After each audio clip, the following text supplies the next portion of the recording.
Nous avons été convoqués par le président de la République, justement suite à la déclaration que l'ITN a rendue publique le 4, concernant l'augmentation du prix du litre du gasoil. Alors, nous n'avons parlé que de ça, essentiellement que de ça.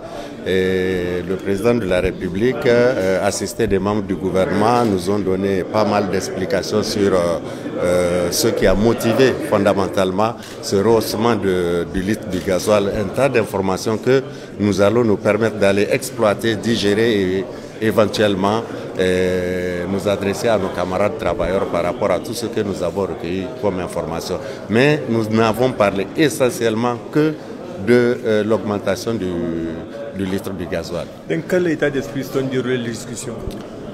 Vous savez, quand quelqu'un vous dit je vais vous donner des explications par rapport à ce que je fais, vous n'avez d'autre alternative que de l'écouter, de noter et aller analyser. Après analyse, peut-être que nous vous reviendrons avec beaucoup plus la position, en tout cas, des travailleurs par rapport à la question. Voilà. Notre confédération a rendu public un communiqué de presse le 2 août dernier, dans lequel nous avions fustigé l'augmentation du prix à la pompe du gasoil.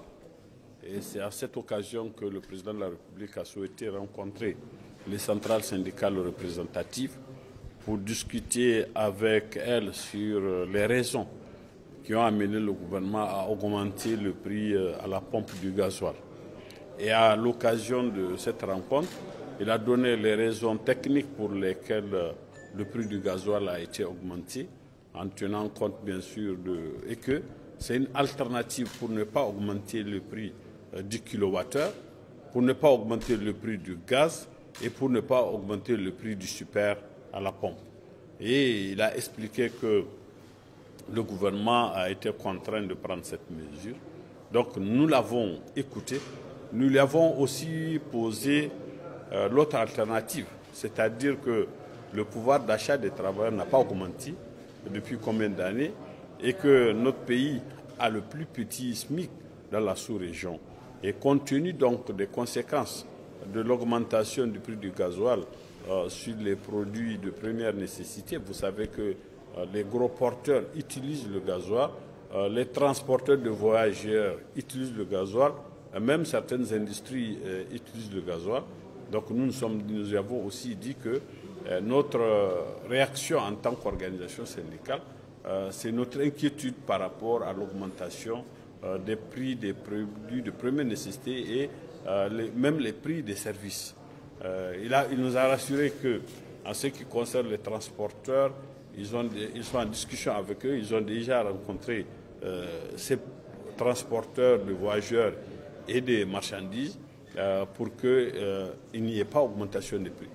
Et bref, je peux dire que de part et d'autre, chaque parti a donné ses raisons. Le gouvernement a donné ses raisons, nous aussi, la partie syndicale, nous avions donné les raisons de nos réactions ou de nos prises de position. En termes d'information, je peux dire oui, parce que nous avons eu des informations que nous, on ignorait par rapport à ces mesures. Mais en termes d'impact, nous attendons voir les mesures que le gouvernement va prendre pour que les impacts ne soient pas néfastes pour nous, consommateurs du Niger.